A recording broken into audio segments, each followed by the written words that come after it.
27 जना नेपालीको कोभिड-19बाट मृत्यु भएको छ। स्वास्थ्य मन्त्रालय भन्छ नेपालभित्र 14 जनाको मृत्यु भएको छ, 3762 जना संक्रमित भएका छन्। तर के मृत्यु हुनेको संख्या 14 मात्रै हो? त्यसो भए भोकबाट मारिएका सूर्यबहादुर तामाङ वा झुन्डिएर मरेका चन्द्रबहादुर परियार, औषधि खान नपाएर मरेकी कङ्कादेवी बोहरा वा सुत्केरी भएर अस्पताल लान नपाएर मरेकी लालकुमारी रोकाएको मृत्युको जिम्मा कसले लिन्छ? क्वारेन्टाइनमा मृत्यु भएको सुनिता लोहारको मृत्युको जिम्मा कसले लिन्छ? वा झुन्डिएर मर्न बाध्य भएका लीला बल्लभ वा आत्मदाह गर्न बाध्य भएका सिद्धार्थ आउजीको मृत्युको जिम्मा कसले लिन्छ? यो त प्रतिनिधि घटना मात्रै हो, यस्तो धेरै देख्न बाँकी छ। यो भन्दै गर्दा माघ 21 गतेदेखि सदनमा हामीले उठाएको आवाजहरू म सम्झन्छु। फागुन 23 गते सदनमा भएको सार्वजनिक महत्त्वको प्रस्तावमाथिको छलफल म सम्झन्छु। काङ्ग्रेसको प्रमुख सचेतकको नेतृत्वमा उच्च स्तरीय समितिलाई गएर बुझाएको काङ्ग्रेसको प्रस्ताव म सम्झन्छु। हामी मात्र होइन, हामी धेरैले सुझाव दियौँ, धेरैले सरकारलाई यो गर भनेर भन्यौँ, तर सरकारले सुनेन। न हाम्रो सुन्यो, न अदालतको सुन्यो, न प्रेसको सुन्यो, न नागरिकको सुन्यो, कसैको सुनेन। नसुन्दै गर्दा आज हाम्रो नियन्त्रणमा रहँदै पनि आज हाम्रो यो अवस्था भएको छ। यो त्यसै भएको होइन, यसको दोष कसको? के कानुनले गर्दा रोकेको? के ढुकुटीमा पैसा नभएर रोकिएको? के काङ्ग्रेसले रोकेको? कि अदालतले रोकेको? कसले रोकेको? यो रोकेको केवल सबै कुरा म जान्दछु भन्ने प्रधानमन्त्रीको अहङ्कारले रोकेको, सरकारको अकर्मण्यताले रोकेको, सरकारको असक्षमताको कारणले गर्दा आज हामीले यो अवस्था बिहोर्नु परेको छ। त्यसैले सम्माननीय सभामुख महोदय, प्रमुख प्रतिपक्षी दल नेपाली काङ्ग्रेसले जो बैठक बसेर निष्कर्ष निकालेको छ, यो सरकारले कोरोनाको लडाईँबाट अब हामीलाई पार लगाउन सक्दैन। अब हामी सहयोग गर्छौँ भनेर मात्र बस्दैनौँ। अब हामी प्रश्न गर्छौँ, उत्तर चाहन्छौँ र सरकारलाई जवाफदेही बनाएर छाड्छौँ। हामीलाई अब उत्तर चाहिन्छ। सम्माननीय सभामुख महोदय, 10 अरब रुपियाँ खर्च कहाँ भयो? हामीलाई यसको उत्तर चाहिन्छ। 5वटा PCR मेसिन किन्ने, 25,000वटा जम्मा किट किनेर 10 अरब रुपियाँको हिसाब किताब देखाउनु पर्दैन? हामीलाई एक कुराको हिसाब किताब चाहिन्छ। यस्तो राष्ट्रिय विपत्तिको बेलामा भ्रष्टाचारमा लिप्त हुने यो निर्लज्जताको पराकाष्ठ हो, हामीलाई हिसाब चाहिन्छ। त्यति मात्र होइन, क्वारेन्टाइनमा 1,66,000 मानिसहरू बस्छन् भनेर प्रधानमन्त्री आएर हामीलाई बताउनुहुन्छ। यो क्वारेन्टाइन हो कि मान्छे मार्ने कन्सन्ट्रेसन क्याम्प हो? हामीलाई यसको जवाफ चाहिन्छ। भारतबाट आएका नागरिकहरूसँग गर्ने व्यवहार यही हो। सम्माननीय सभामुख महोदय, अदालतले भन्यो, संसदले भन्यो, विज्ञले भने PCR टेस्टको दायरा बढाऊ। आज सुदूरपश्चिममा कैयन दिनदेखि स्वाब कलेक्सन रोकिएको छ। प्रदेश नम्बर 2 का कैयन जिल्लाबाट 10,000 मानिसको रिपोर्ट नआएर क्वारेन्टाइनमा छटपटाएर बसेका छन्। तर सरकार के गर्दैछ? टेस्ट गर्नेको दायरा साँगुरो बनाउँदैछ। अब क्वारेन्टाइनमा बस्ने मान्छेको PCR नगर्ने रे, अब मरेको मान्छेको स्वाब परीक्षण नगर्ने रे, अब संक्रमित भएको मान्छेलाई 14 दिन क्वारेन्टाइनमा आइसोलेसनमा राखिसके पछाडि घर पठाउने बेलामा पनि टेस्ट नगर्ने रे। बरु सरकारले यसो गरे हुन्छ, अब टेस्ट गर्ने बन्द गरिदिने अनि नेपाललाई कोरोना फ्री देश भनिदिने, किनकि परीक्षण नभएपछि संक्रमण एकजनाको देखिन्न। सम्माननीय सभामुख महोदय, जवाफ चाहियो। जिम्मा कसले लिने हो? प्रधानमन्त्रीले भन्नुभएको यसो गर्नलाई? स्वास्थ्य मन्त्रीले भन्नुभएको? भोलि 1-2 जना निर्दोष कर्मचारीलाई सरुवा गरेर दोषबाट अपराधबाट भाग्न पाइन्न।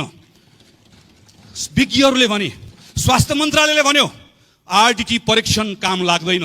न यो विश्वसनीय छ, न नेपालको संक्रमणको अहिलेको अवस्थामा यसको औचित्य छ। तर जबरजस्ती RDT परीक्षण गर्ने यो अपराधको जिम्मा कसले लिने? हामीलाई जवाफ चाहिन्छ। सम्माननीय सभामुख महोदय, मृत्यु भइसकेको मान्छेको स्वाब परीक्षण नगर्ने कसले भन्यो? हामीलाई जवाफ चाहिन्छ। त्यति मात्र होइन सम्माननीय सभामुख महोदय, अस्पतालको तयारी खोइ? यत्रो दिनसम्म लकडाउन गरिसके पछाडि अब संक्रमितको संख्या बढ्दै गर्दा उपचार गर्नका निम्ति कुन अस्पतालमा कुन सामग्री थपियो, कति जनशक्तिको व्यवस्थापन गरियो, यसको जवाफ चाहिन्छ। विदेशमा बसेका नेपालीहरूलाई ल्याउने भनेर त्यत्रो निर्णय गरियो, अहिले कुन एयरलाइन्सले बोक्ने भन्ने झगडा गरेर तिनी आउनलाई आतुर भएर बसेका नेपालीहरूमाथि यत्रो ठुलो फेरि वज्रपात गर्ने जवाफ चाहिन्छ। गर्भवती महिलादेखि खोप पाउने बालिकासम्म दीर्घरोगीका उपचारहरूले औषधि किन पाएनन्? जवाफ चाहिन्छ। कृषक मजदुरदेखि साना उद्योगी, ठुला उद्योगी व्यवसायीसम्मले प्रधानमन्त्रीको गीत र कविताबाट राहत पाउँदैनन्, तिनको लागि कार्यक्रम के छ? जवाफ चाहिन्छ। त्यसैले सम्माननीय सभामुख महोदय, म आफ्नो कुराहरू टुङ्गाउने क्रममा आग्रह गर्न चाहन्छु, यो प्रश्न केवल प्रश्नका लागि होइन, उच्च स्तरीय समिति भनेर जुन बनाइएको छ, हामी उसलाई चिन्दैनौँ। हामीलाई यहाँ आएर चिनाउनु पर्यो। त्यो समितिको प्रमुखले, उप प्रधानमन्त्रीजीले आएर एक हामीले उठाएको प्रश्नको जवाफ दिनु पर्यो। जवाफमा चित्त बुझेन भने सम्माननीय प्रधानमन्त्रीजी आउनु पर्यो, एउटा हाम्रो प्रश्नको उत्तर यहाँ आएर दिनुपर्छ। हामीले आज जवाफका लागि अनुरोध मात्र गरेका छौँ, तर हाम्रो कुराको सुनवाई भएन। 2 दिन अगाडि हामीले विद्युतीय गाडीको सवारीका लगाइएको करका सम्बन्धमा पनि विषय उठायौँ। यी विषयहरूका बारेमा सदनमा आएर उहाँहरूले जवाफ दिनु भएन भने र जवाफमा चित्त बुझेन भने सम्माननीय सभामुख महोदय, आज हामीले रेकर्ड गराएका छौँ, जवाफ मागेका छौँ, तर अब जवाफ मागेर मात्र बस्दैनौँ, थपक्क बोलेर थपक्क बस्ने दिन गए। अब सरकारले यहाँ आएर हामीले मागेको हिसाब किताब दिएपछि मात्रै सबै प्रक्रियाहरू सुचारू रूपले अगाडि बढ्ने ठाउँसम्म हामी पुग्छौँ। म अहिले आग्रह गराउन चाहन्छु, सरकारले सोचोस्, तयारी गरोस्। अब सदनमा काङ्ग्रेसले एउटा कुराको हिसाब नदिकन सरकारलाई सुतेर बस्न दिँदैन भन्ने कुरा जानोस्। धन्यवाद। जय नेपाल। 27 जना नेपालीको कोभिड-19बाट मृत्यु भएको स्वास्थ्य मन्त्रालय भन्छ। नेपालभित्र 14 जनाको मृत्यु भएको छ, 3762 जना संक्रमित भएका छन्। तर के मृत्यु हुनेको संख्या 14 मात्रै हो? त्यसो भए भोकबाट मारिएका सूर्यबहादुर तामाङ वा झुन्डिएर मरेका चन्द्रबहादुर परियार, औषधि खान नपाएर मरेकी कङ्कादेवी बोहरा वा सुत्केरी भएर अस्पताल लान नपाएर मरेकी लालकुमारी रोकाएको मृत्युको जिम्मा कसले लिन्छ? क्वारेन्टाइनमा मृत्यु भएको सुनिता लोहारको मृत्युको जिम्मा कसले लिन्छ? वा झुन्डिएर मर्न बाध्य भएका लीला बल्लभ वा आत्मदाह गर्न बाध्य भएका सिद्धार्थ आउजीको मृत्युको जिम्मा कसले लिन्छ? यो त प्रतिनिधि घटना मात्रै हो, यस्तो धेरै देख्न बाँकी छ। यो भन्दै गर्दा माघ 21 गतेदेखि सदनमा हामीले उठाएको आवाजहरू म सम्झन्छु। फागुन 23 गते सदनमा भएको सार्वजनिक महत्त्वको प्रस्तावमाथिको छलफल म सम्झन्छु। काङ्ग्रेसको प्रमुख सचेतकको नेतृत्वमा उच्च स्तरीय समितिलाई गएर बुझाएको काङ्ग्रेसको प्रस्ताव म सम्झन्छु। हामी मात्र होइन, हामी धेरैले सुझाव दियौँ, धेरैले सरकारलाई यो गर भनेर भन्यौँ, तर सरकारले सुनेन। न हाम्रो सुन्यो, न अदालतको सुन्यो, न प्रेसको सुन्यो, न नागरिकको सुन्यो, कसैको सुनेन। नसुन्दै गर्दा आज हाम्रो नियन्त्रणमा रहँदै पनि आज हाम्रो यो अवस्था भएको छ। यो त्यसै भएको होइन, यसको दोष कसको? के कानुनले गर्दा रोकेको? के ढुकुटीमा पैसा नभएर रोकिएको? के काङ्ग्रेसले रोकेको? कि अदालतले रोकेको? कसले रोकेको? यो रोकेको केवल सबै कुरा म जान्दछु भन्ने प्रधानमन्त्रीको अहङ्कारले रोकेको, सरकारको अकर्मण्यताले रोकेको, सरकारको असक्षमताको कारणले गर्दा आज हामीले यो अवस्था बिहोर्नु परेको छ। त्यसैले सम्माननीय सभामुख महोदय, प्रमुख प्रतिपक्षी दल नेपाली काङ्ग्रेसले जो बैठक बसेर निष्कर्ष निकालेको छ, यो सरकारले कोरोनाको लडाईँबाट अब हामीलाई पार लगाउन सक्दैन। अब हामी सहयोग गर्छौँ भनेर मात्र बस्दैनौँ। अब हामी प्रश्न गर्छौँ, उत्तर चाहन्छौँ र सरकारलाई जवाफदेही बनाएर छाड्छौँ। हामीलाई अब उत्तर चाहिन्छ। सम्माननीय सभामुख महोदय, 10 अरब रुपियाँ खर्च कहाँ भयो? हामीलाई यसको उत्तर चाहिन्छ। 5वटा PCR मेसिन किन्ने, 25,000वटा जम्मा किट किनेर 10 अरब रुपियाँको हिसाब किताब देखाउनु पर्दैन? हामीलाई एक कुराको हिसाब किताब चाहिन्छ। यस्तो राष्ट्रिय विपत्तिको बेलामा भ्रष्टाचारमा लिप्त हुने यो निर्लज्जताको पराकाष्ठ हो। हामीलाई हिसाब चाहिन्छ। त्यति मात्र होइन, क्वारेन्टाइनमा 1,66,000 मानिसहरू बस्छन् भनेर प्रधानमन्त्री आएर हामीलाई बताउनुहुन्छ। यो क्वारेन्टाइन हो कि मान्छे मार्ने कन्सन्ट्रेसन क्याम्प हो? हामीलाई यसको जवाफ चाहिन्छ। भारतबाट आएका नागरिकहरूसँग गर्ने व्यवहार यही हो। सम्माननीय सभामुख महोदय, अदालतले भन्यो, संसदले भन्यो, विज्ञले भने PCR टेस्टको दायरा बढाऊ। आज सुदूरपश्चिममा कैयन दिनदेखि स्वाब कलेक्सन रोकिएको छ। प्रदेश नम्बर 2 का कैयन जिल्लाबाट 10,000 मानिसको रिपोर्ट नआएर क्वारेन्टाइनमा छटपटाएर बसेका छन्। तर सरकार के गर्दैछ? टेस्ट गर्नेको दायरा साँगुरो बनाउँदैछ। अब क्वारेन्टाइनमा बस्ने मान्छेको PCR नगर्ने रे, अब मरेको मान्छेको स्वाब परीक्षण नगर्ने रे, अब संक्रमित भएको मान्छेलाई 14 दिन क्वारेन्टाइनमा आइसोलेसनमा राखिसके पछाडि घर पठाउने बेलामा पनि टेस्ट नगर्ने रे। बरु सरकारले यसो गरे हुन्छ, अब टेस्ट गर्ने बन्द गरिदिने अनि नेपाललाई कोरोना फ्री देश भनिदिने, किनकि परीक्षण नभएपछि संक्रमण एकजनाको देखिन्न। सम्माननीय सभामुख महोदय, जवाफ चाहियो। जिम्मा कसले लिने हो? प्रधानमन्त्रीले भन्नुभएको यसो गर्नलाई? स्वास्थ्य मन्त्रीले भन्नुभएको? भोलि 1-2 जना निर्दोष कर्मचारीलाई सरुवा गरेर दोषबाट अपराधबाट भाग्न पाइन्न। विज्ञहरूले भने, स्वास्थ्य मन्त्रालयले भन्यो, RDT परीक्षण काम लाग्दैन। न यो विश्वसनीय छ, न नेपालको संक्रमणको अहिलेको अवस्थामा यसको औचित्य छ। तर जबरजस्ती RDT परीक्षण गर्ने यो अपराधको जिम्मा कसले लिने? हामीलाई जवाफ चाहिन्छ। सम्माननीय सभामुख महोदय, मृत्यु भइसकेको मान्छेको स्वाब परीक्षण नगर्ने कसले भन्यो? हामीलाई जवाफ चाहिन्छ। त्यति मात्र होइन सम्माननीय सभामुख महोदय, अस्पतालको तयारी खोइ? यत्रो दिनसम्म लकडाउन गरिसके पछाडि अब संक्रमितको संख्या बढ्दै गर्दा उपचार गर्नका निम्ति कुन अस्पतालमा कुन सामग्री थपियो, कति जनशक्तिको व्यवस्थापन गरियो, यसको जवाफ चाहिन्छ। विदेशमा बसेका नेपालीहरूलाई ल्याउने भनेर त्यत्रो निर्णय गरियो, अहिले कुन एयरलाइन्सले बोक्ने भन्ने झगडा गरेर तिनी आउनलाई आतुर भएर बसेका नेपालीहरूमाथि यत्रो ठुलो फेरि वज्रपात गर्ने जवाफ चाहिन्छ। गर्भवती महिलादेखि खोप पाउने बालिकासम्म दीर्घरोगीका उपचारहरूले औषधि किन पाएनन्? जवाफ चाहिन्छ। कृषक, मजदुरदेखि साना उद्योगी ठूला उद्योगी व्यवसायीसम्मले प्रधानमन्त्रीको गीत र कविताबाट राहत पाउँदैनन्, तिनको लागि कार्यक्रम के छ, जवाफ चाहिन्छ। त्यसैले सम्माननीय सभामुख महोदय, म आफ्नो कुराहरू टुङ्गाउने क्रममा आग्रह गर्न चाहन्छु, यो प्रश्न केवल प्रश्नका लागि होइन, उच्च स्तरीय समिति भनेर जुन बनाइएको छ हामी उसलाई चिन्दैनौँ, हामीलाई यहाँ आएर चिनाउनु पर्यो। त्यो समितिको प्रमुखले उप प्रधानमन्त्रीजीले आएर एक एक हामीले उठाएको प्रश्नको जवाफ दिनु पर्यो। जवाफमा चित्त बुझेन भने सम्माननीय प्रधानमन्त्रीजी आउनु पर्यो, एउटा एउटा हाम्रो प्रश्नको उत्तर यहाँ आएर दिनुपर्छ। हामीले आज जवाफका लागि अनुरोध मात्र गरेका छौँ, तर हाम्रो कुराको सुनवाई भएन। 2 दिन अगाडि हामीले विद्युतीय गाडीको सवारीका लगाइएको करका सम्बन्धमा पनि विषय उठायौँ। यी विषयहरूका बारेमा सदनमा आएर उहाँहरूले जवाफ दिनु भएन भने र जवाफमा चित्त बुझेन भने सम्माननीय सभामुख महोदय, आज हामीले रेकर्ड गराएका छौँ, जवाफ मागेका छौँ, तर अब जवाफ मागेर मात्र बस्दैनौँ, थपक्क बोलेर थपक्क बस्ने दिन गए। अब सरकारले यहाँ आएर हामीले मागेको हिसाब किताब दिएपछि मात्रै सबै प्रक्रियाहरू सुचारू रूपले अगाडि बढ्ने ठाउँसम्म हामी पुग्छौँ। म अहिले आग्रह गराउन चाहन्छु, सरकारले सोचोस्, तयारी गरोस्। अब सदनमा काङ्ग्रेसले एउटा एउटा कुराको हिसाब नदिकन सरकारलाई सुतेर बस्न दिँदैन भन्ने कुरा जानोस्। धन्यवाद। जय नेपाल। 27 जना नेपालीको कोभिड-19बाट मृत्यु भएको छ। स्वास्थ्य मन्त्रालय भन्छ नेपालभित्र 14 जनाको मृत्यु भएको छ, 3762 जना संक्रमित भएका छन्। तर के मृत्यु हुनेको संख्या 14 मात्रै हो? त्यसो भए भोकबाट मारिएका सूर्यबहादुर तामाङ वा झुन्डिएर मरेका चन्द्रबहादुर परियार, औषधि खान नपाएर मरेकी कङ्कादेवी बोहरा वा सुत्केरी भएर अस्पताल लान नपाएर मरेकी लालकुमारी रोकाएको मृत्युको जिम्मा कसले लिन्छ? क्वारेन्टाइनमा मृत्यु भएको सुनिता लोहारको मृत्युको जिम्मा कसले लिन्छ? वा झुन्डिएर मर्न बाध्य भएका लीला बल्लभ वा आत्मदाह गर्न बाध्य भएका सिद्धार्थ आउजीको मृत्युको जिम्मा कसले लिन्छ? यो त प्रतिनिधि घटना मात्रै हो, यस्तो धेरै देख्न बाँकी छ। यो भन्दै गर्दा माघ 21 गतेदेखि सदनमा हामीले उठाएको आवाजहरू म सम्झन्छु। फागुन 23 गते सदनमा भएको सार्वजनिक महत्त्वको प्रस्तावमाथिको छलफल म सम्झन्छु। काङ्ग्रेसको प्रमुख सचेतकको नेतृत्वमा उच्च स्तरीय समितिलाई गएर बुझाएको काङ्ग्रेसको प्रस्ताव म सम्झन्छु। हामी मात्र होइन, हामी धेरैले सुझाव दियौँ, धेरैले सरकारलाई यो गर भनेर भन्यौँ, तर सरकारले सुनेन। न हाम्रो सुन्यो, न अदालतको सुन्यो, न प्रेसको सुन्यो, न नागरिकको सुन्यो, कसैको सुनेन। नसुन्दै गर्दा आज हाम्रो नियन्त्रणमा रहँदै पनि आज हाम्रो यो अवस्था भएको छ। यो त्यसै भएको होइन, यसको दोष कसको? के कानुनले गर्दा रोकेको? के ढुकुटीमा पैसा नभएर रोकिएको? के काङ्ग्रेसले रोकेको? कि अदालतले रोकेको? कसले रोकेको? यो रोकेको केवल सबै कुरा म जान्दछु भन्ने प्रधानमन्त्रीको अहङ्कारले रोकेको, सरकारको अकर्मण्यताले रोकेको, सरकारको असक्षमताको कारणले गर्दा आज हामीले यो अवस्था बिहोर्नु परेको छ। त्यसैले सम्माननीय सभामुख महोदय, प्रमुख प्रतिपक्षी दल नेपाली काङ्ग्रेसले जो बैठक बसेर निष्कर्ष निकालेको छ, यो सरकारले कोरोनाको लडाईँबाट अब हामीलाई पार लगाउन सक्दैन। अब हामी सहयोग गर्छौँ भनेर मात्र बस्दैनौँ। अब हामी प्रश्न गर्छौँ, उत्तर चाहन्छौँ र सरकारलाई जवाफदेही बनाएर छाड्छौँ। हामीलाई अब उत्तर चाहिन्छ। सम्माननीय सभामुख महोदय, 10 अरब रुपियाँ खर्च कहाँ भयो?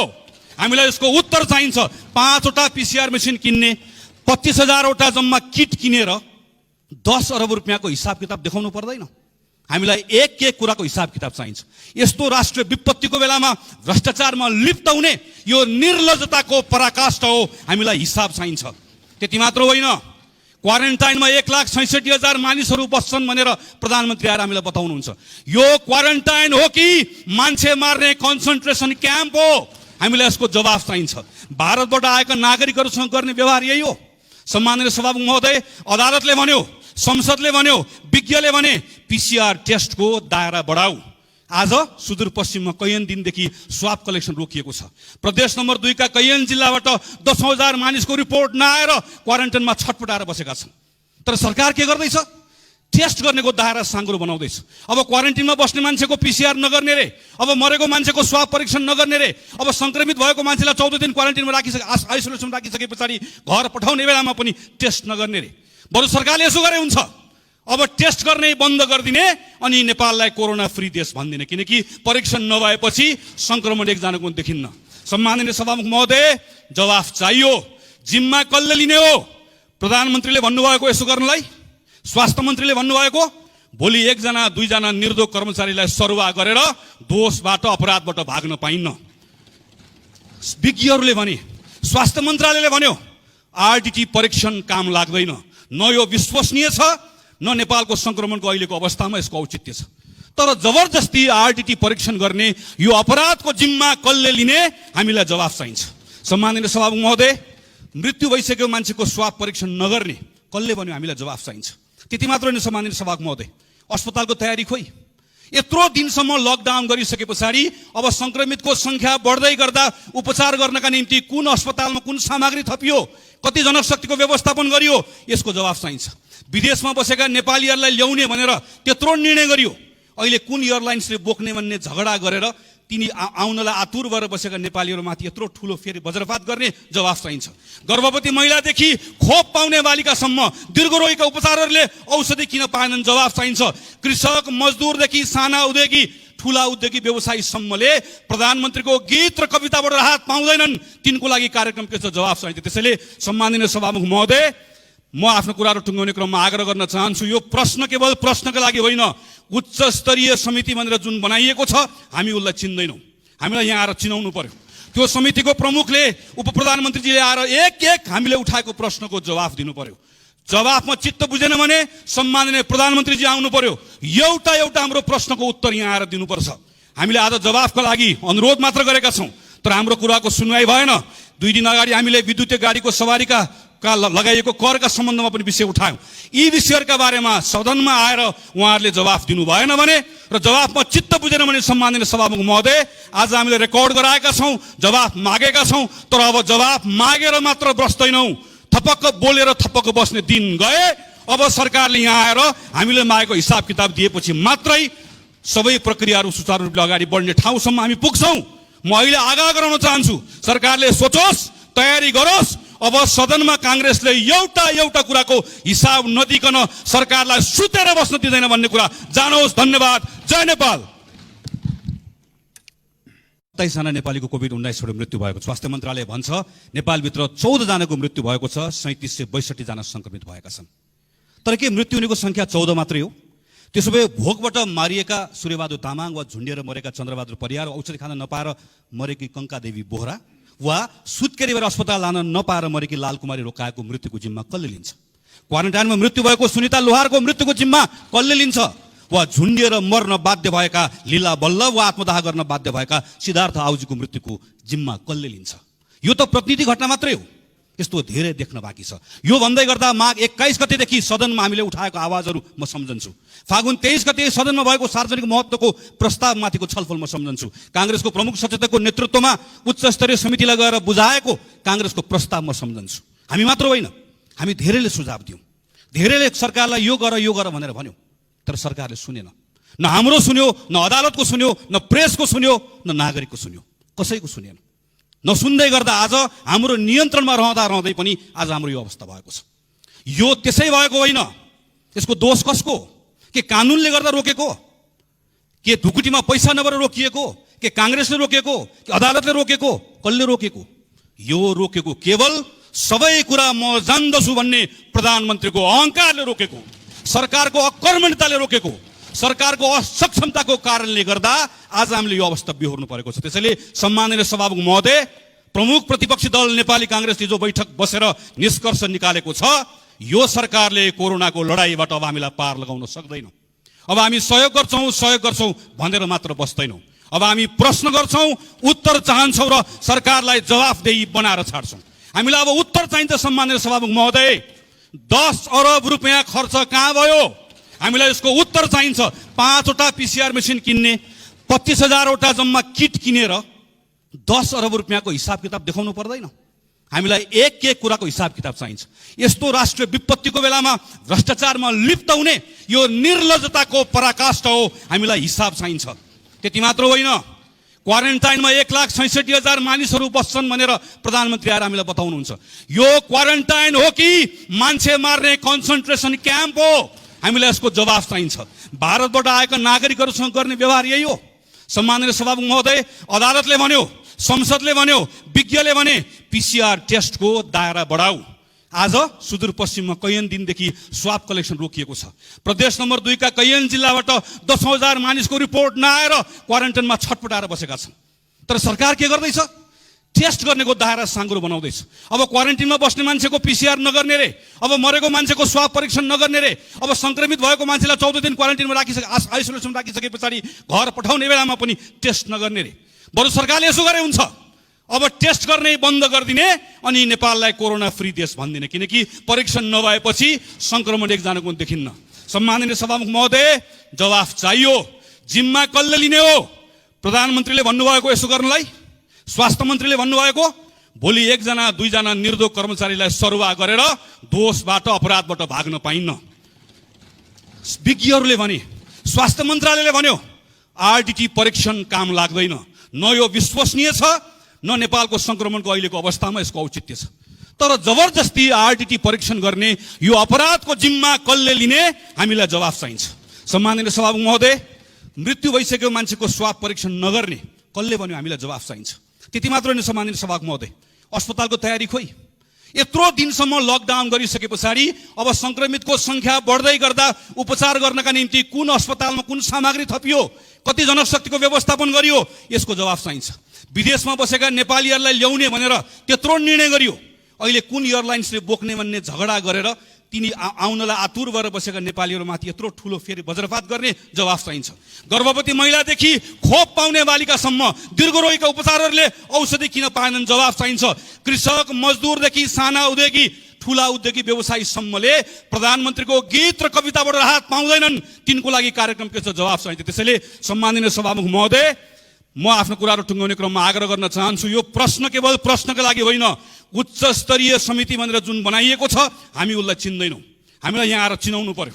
त्यो समितिको प्रमुखले उप प्रधानमन्त्रीजीले आएर एक एक हामीले उठाएको प्रश्नको जवाफ दिनु पर्यो। जवाफमा चित्त बुझेन भने सम्माननीय प्रधानमन्त्रीजी आउनु पर्यो, एउटा एउटा हाम्रो प्रश्नको उत्तर यहाँ आएर दिनुपर्छ। हामीले आज जवाफको लागि अनुरोध मात्र गरेका छौँ, तर हाम्रो कुराको सुनवाई भएन। 2 दिन अगाडि हामीले विद्युतीय गाडीको सवारीका लगाइएको करका सम्बन्धमा पनि विषय उठायौँ। यी विषयहरूका बारेमा सदनमा आएर उहाँहरूले जवाफ दिनु भएन भने र जवाफमा चित्त बुझेन भने सम्माननीय सभामुख महोदय, आज हामीले रेकर्ड गराएका छौँ, जवाफ मागेका छौँ, तर अब जवाफ मागेर मात्र बस्दैनौँ, थपक्क बोलेर थपक्क बस्ने दिन गए। अब सरकारले यहाँ आएर हामीले मागेको हिसाब किताब दिएपछि मात्रै सबै प्रक्रियाहरू सुचारू रूपले अगाडि बढ्ने ठाउँसम्म हामी पुग्छौँ। म अहिले आग्रह गराउन चाहन्छु, सरकारले सोचोस्, तयारी गरोस्। अब सदनमा कांग्रेसले एउटा कुराको हिसाब नदिकन सरकारलाई सुतेर बस्न दिँदैन भन्ने कुरा जानोस्। धन्यवाद। जय नेपाल। 27 जना नेपालीको कोभिड-19बाट मृत्यु भएको छ। स्वास्थ्य मन्त्रालय भन्छ नेपालभित्र 14 जनाको मृत्यु भएको छ, 3762 जना संक्रमित भएका छन्। तर के मृत्यु हुनेको संख्या 14 मात्रै हो? त्यसो भए भोकबाट मारिएका सूर्यबहादुर तामाङ वा झुन्डिएर मरेका चन्द्रबहादुर परियार, औषधि खान नपाएर मरेकी कङ्कादेवी बोहरा वा सुत्केरी भएर अस्पताल लान नपाएर मरेकी लालकुमारी रोकाएको मृत्युको जिम्मा कसले लिन्छ? क्वारेन्टाइनमा मृत्यु भएको सुनिता लोहारको मृत्युको जिम्मा कसले लिन्छ? वा झुन्डिएर मर्न बाध्य भएका लीला बल्लभ वा आत्मदाह गर्न बाध्य भएका सिद्धार्थ आउजीको मृत्युको जिम्मा कसले लिन्छ? यो त प्रतिनिधि घटना मात्रै हो, यस्तो धेरै देख्न बाँकी छ। यो भन्दै गर्दा माघ 21 गतेदेखि सदनमा हामीले उठाएको आवाजहरू म सम्झन्छु। फागुन 23 गते सदनमा भएको सार्वजनिक महत्त्वको प्रस्तावमाथिको छलफल म सम्झन्छु। कांग्रेसको प्रमुख सचेतकको नेतृत्वमा उच्च स्तरीय समितिलाई गएर बुझाएको कांग्रेसको प्रस्ताव म सम्झन्छु। हामी मात्र होइन, हामी धेरैले सुझाव दियौँ, धेरैले सरकारलाई यो गर भनेर भन्यो, तर सरकारले सुनेन। न हाम्रो सुन्यो, न अदालतको सुन्यो, न प्रेसको सुन्यो, न नागरिकको सुन्यो, कसैको सुनेन। नसुन्दै गर्दा आज हाम्रो नियन्त्रणमा रहँदै पनि आज हाम्रो यो अवस्था भएको छ। यो त्यसै भएको होइन, यसको दोष कसको? के कानुनले गर्दा रोकेको? के ढुकुटीमा पैसा नभएर रोकिएको? के कांग्रेसले रोकेको? के अदालतले रोकेको? कसले रोकेको? यो रोकेको केवल सबै कुरा म जान्दछु भन्ने प्रधानमन्त्रीको अहंकारले रोकेको, सरकारको अकर्मण्यताले रोकेको, सरकारको असक्षमताको कारणले गर्दा आज हामीले यो अवस्था बिहोर्नु परेको छ। त्यसैले सम्माननीय सभामुख महोदय, प्रमुख प्रतिपक्षी दल नेपाली कांग्रेसले जो बैठक बसेर निष्कर्ष निकालेको छ, यो सरकारले कोरोनाको लडाईँबाट अब हामीलाई पार लगाउन सक्दैन। अब हामी सहयोग गर्छौं भनेर मात्र बस्दैनौँ। अब हामी प्रश्न गर्छौं, उत्तर चाहन्छौं र सरकारलाई जवाफदेही बनाएर छाड्छौं। हामीलाई अब उत्तर चाहिन्छ। सम्माननीय सभामुख महोदय, 10 अरब रुपैयाँ खर्च कहाँ भयो? हामीलाई यसको उत्तर चाहिन्छ। 5वटा PCR मेसिन किन्ने, 25,000 वटा जम्मा किट किनेर 10 अरब रुपैयाँको हिसाब किताब देखाउनु पर्दैन? हामीलाई एक कुराको हिसाब किताब चाहिन्छ। यस्तो राष्ट्रिय विपत्तिको बेलामा भ्रष्टाचारमा लिप्त हुने यो निर्लज्जताको पराकाष्ठ हो। हामीलाई हिसाब चाहिन्छ। त्यति मात्र होइन, क्वारेन्टाइनमा 1,66,000 मानिसहरू बस्छन् भनेर प्रधानमन्त्री आएर हामीलाई बताउनुहुन्छ। यो क्वारेन्टाइन हो कि मान्छे मार्ने कन्सन्ट्रेसन क्याम्प हो? हामीलाई यसको जवाफ चाहिन्छ। भारतबाट आएका नागरिकहरूसँग गर्ने व्यवहार यही हो। सम्माननीय सभामुख महोदय, अदालतले भन्यो, संसदले भन्यो, विज्ञले भने PCR टेस्टको दायरा बढाऊ। आज सुदूरपश्चिममा कैयन दिनदेखि स्वाब कलेक्सन रोकिएको छ। प्रदेश नम्बर 2 का कैयन जिल्लाबाट 10,000 मानिसको रिपोर्ट नआएर क्वारेन्टाइनमा छटपटाएर बसेका छन्। तर सरकार के गर्दैछ? टेस्ट गर्नेको दायरा साँगुरो बनाउँदैछ। अब क्वारेन्टाइनमा बस्ने मान्छेको PCR नगर्ने रे, अब मरेको मान्छेको स्वाब परीक्षण नगर्ने रे, अब संक्रमित भएको मान्छेलाई 14 दिन क्वारेन्टाइनमा आइसोलेसनमा राखिसके पछाडि घर पठाउने बेलामा पनि टेस्ट नगर्ने रे। बरु सरकारले यसो गरे हुन्छ, अब टेस्ट गर्ने बन्द गरिदिने अनि नेपाललाई कोरोना फ्री देश भनिदिने, किनकि परीक्षण नभएपछि संक्रमण एकजनाको देखिन्न। सम्माननीय सभामुख महोदय, जवाफ चाहियो। जिम्मा कसले लिने हो? प्रधानमन्त्रीले भन्नुभएको यसो गर्नलाई, स्वास्थ्य मन्त्रीले भन्नुभएको। भोलि 1 जना 2 जना निर्दोष कर्मचारीलाई सरुवा गरेर दोषबाट अपराधबाट भाग्न पाइन्न। विज्ञहरूले भने, स्वास्थ्य मन्त्रालयले भन्यो RDT परीक्षण काम लाग्दैन। न यो विश्वसनीय छ, न नेपालको संक्रमणको अहिलेको अवस्थामा यसको औचित्य छ। तर जबरजस्ती RDT परीक्षण गर्ने यो अपराधको जिम्मा कसले लिने? हामीलाई जवाफ चाहिन्छ। सम्माननीय सभामुख महोदय, मृत्यु भइसकेको मान्छेको स्वाब परीक्षण नगर्ने कसले भन्यो? हामीलाई जवाफ चाहिन्छ। त्यति मात्र होइन सम्माननीय सभामुख महोदय, अस्पतालको तयारी खोइ। यत्रो दिनसम्म लकडाउन गरिसके पछाडि अब संक्रमितको संख्या बढ्दै गर्दा उपचार गर्नका निम्ति कुन अस्पतालमा कुन सामग्री थपियो, कति जनशक्तिको व्यवस्थापन गरियो, यसको जवाफ चाहिन्छ। विदेशमा बसेका नेपालीहरूलाई ल्याउने भनेर त्यत्रो निर्णय गरियो। अहिले कुन एयरलाइन्सले बोक्ने भन्ने झगडा गरेर तिनी आउनलाई आतुर भएर बसेका नेपालीहरूमाथि यत्रो ठुलो फेरि वज्रपात गर्ने जवाफ चाहिन्छ। गर्भवती महिलादेखि खोप पाउने बालिकासम्म दीर्घरोगीका उपचारहरूले औषधि किन पाएनन्? जवाफ चाहिन्छ। कृषक मजदुरदेखि साना उद्योगी ठुला उद्योगी व्यवसायीसम्मले प्रधानमन्त्रीको गीत र कविताबाट राहत पाउँदैनन्। तिनको लागि कार्यक्रम के छ? जवाफ चाहिन्छ। त्यसैले सम्माननीय सभामुख महोदय, म आफ्नो कुराहरू टुङ्गाउने क्रममा आग्रह गर्न चाहन्छु, यो प्रश्न केवल प्रश्नका लागि होइन, उच्च स्तरीय समिति भनेर जुन बनाइएको छ हामी उसलाई चिन्दैनौँ। हामीलाई यहाँ आएर चिनाउनु पर्यो।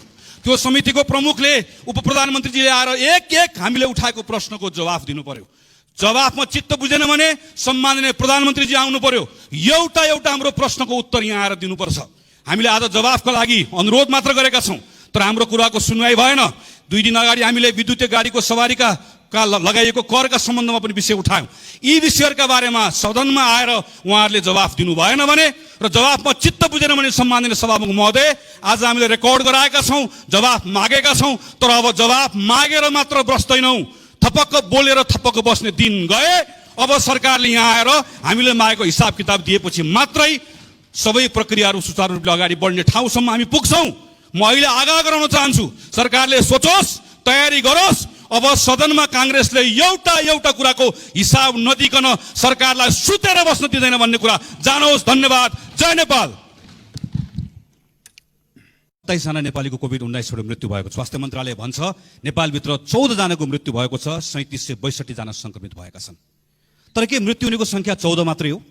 त्यसो भए भोकबाट मारिएका सूर्यबहादुर तामाङ वा झुन्डिएर मरेका चन्द्रबहादुर परियार, औषधि खान नपाएर मरेकी कङ्कादेवी बोहरा वा सुत्केरी भएर अस्पताल लान नपाएर मरेकी लालकुमारी रोकाएको मृत्युको जिम्मा कसले लिन्छ? क्वारेन्टाइनमा मृत्यु भएको सुनिता लोहारको मृत्युको जिम्मा कसले लिन्छ?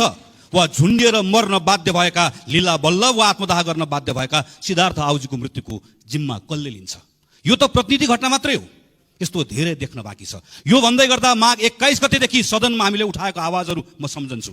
फागुन 23 गते सदनमा भएको सार्वजनिक महत्त्वको प्रस्तावमाथिको छलफल म सम्झन्छु। कांग्रेसको प्रमुख सचेतकको नेतृत्वमा उच्च स्तरीय समितिलाई गएर बुझाएको कांग्रेसको प्रस्ताव म सम्झन्छु। हामी मात्र होइन, हामी धेरैले सुझाव दियौँ, धेरैले सरकारलाई यो गर भनेर भन्यो, तर सरकारले सुनेन। न हाम्रो सुन्यो, न अदालतको सुन्यो, न प्रेसको सुन्यो, न नागरिकको सुन्यो, कसैको सुनेन। नसुन्दै गर्दा आज हाम्रो नियन्त्रणमा रहँदै पनि आज हाम्रो यो अवस्था भएको छ। यो त्यसै भएको होइन, यसको दोष कसको? के कानुनले गर्दा रोकेको? के ढुकुटीमा पैसा नभएर रोकिएको? के कांग्रेसले रोकेको? कि अदालतले रोकेको? कसले रोकेको? यो रोकेको केवल सबै कुरा म जान्दछु भन्ने प्रधानमन्त्रीको अहंकारले रोकेको, सरकारको अकर्मण्यताले रोकेको, सरकारको असक्षमताको कारणले गर्दा आज हामीले यो अवस्था बिहोर्नु परेको छ। त्यसैले सम्माननीय सभामुख महोदय, प्रमुख प्रतिपक्षी दल नेपाली कांग्रेसले जो बैठक बसेर निष्कर्ष निकालेको छ, यो सरकारले कोरोनाको लडाईँबाट अब हामीलाई पार लगाउन सक्दैन। अब हामी सहयोग गर्छौँ भनेर मात्र बस्दैनौँ। अब हामी प्रश्न गर्छौं, उत्तर चाहन्छौं र सरकारलाई जवाफदेही बनाएर छाड्छौं। हामीलाई अब उत्तर चाहिन्छ सम्माननीय सभामुख महोदय। 10 अरब रुपैयाँ खर्च कहाँ भयो? हामीलाई यसको उत्तर चाहिन्छ। 5 वटा पीसीआर मेसिन किन्ने, 25,000 वटा जम्मा किट किनेर 10 अरब रुपैयाँको हिसाब किताब देखाउनु पर्दैन? हामीलाई एक कुराको हिसाब किताब चाहिन्छ। यस्तो राष्ट्रिय विपत्तिको बेलामा भ्रष्टाचारमा लिप्त हुने यो निर्लज्जताको पराकाष्ठ हो। हामीलाई हिसाब चाहिन्छ। त्यति मात्र होइन, क्वारेन्टाइनमा 1,66,000 मानिसहरू बस्छन् भनेर प्रधानमन्त्री आएर हामीलाई बताउनुहुन्छ। यो क्वारेन्टाइन हो कि मान्छे मार्ने कन्सन्ट्रेसन क्याम्प हो? हामीलाई यसको जवाफ चाहिन्छ। भारतबाट आएका नागरिकहरूसँग गर्ने व्यवहार यही हो। सम्माननीय सभामुख महोदय, अदालतले भन्यो, संसदले भन्यो, विज्ञले भने पीसीआर टेस्टको दायरा बढाऊ। आज सुदूरपश्चिममा कैयन दिनदेखि स्वाब कलेक्सन रोकिएको छ। प्रदेश नम्बर 2 का कैयन जिल्लाबाट 10,000 मानिसको रिपोर्ट नआएर क्वारेन्टाइनमा छटपटाएर बसेका छन्। तर सरकार के गर्दैछ? टेस्ट गर्नेको दायरा साँगुरो बनाउँदैछ। अब क्वारेन्टाइनमा बस्ने मान्छेको पीसीआर नगर्ने रे, अब मरेको मान्छेको स्वाब परीक्षण नगर्ने रे, अब संक्रमित भएको मान्छेलाई 14 दिन क्वारेन्टाइनमा आइसोलेसनमा राखिसके पछाडि घर पठाउने बेलामा पनि टेस्ट नगर्ने रे।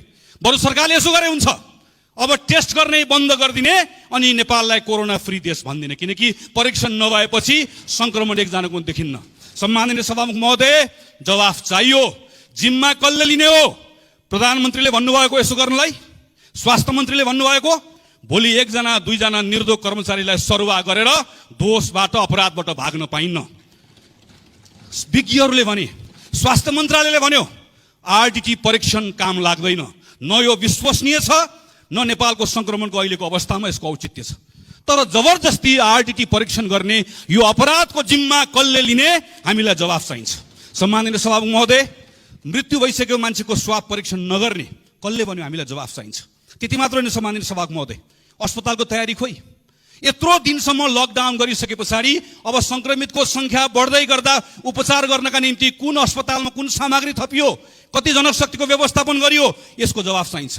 विदेशमा बसेका नेपालीहरूलाई ल्याउने भनेर त्यत्रो निर्णय गरियो, अहिले कुन एयरलाइन्सले बोक्ने भन्ने झगडा गरेर तिनी आउनलाई आतुर भएर बसेका नेपालीहरूमाथि यत्रो ठुलो फेरि वज्रपात गर्ने जवाफ चाहिन्छ। गर्भवती महिलादेखि खोप पाउने बालिकासम्म दीर्घरोगीका उपचारहरूले औषधि किन पाएनन्? जवाफ चाहिन्छ।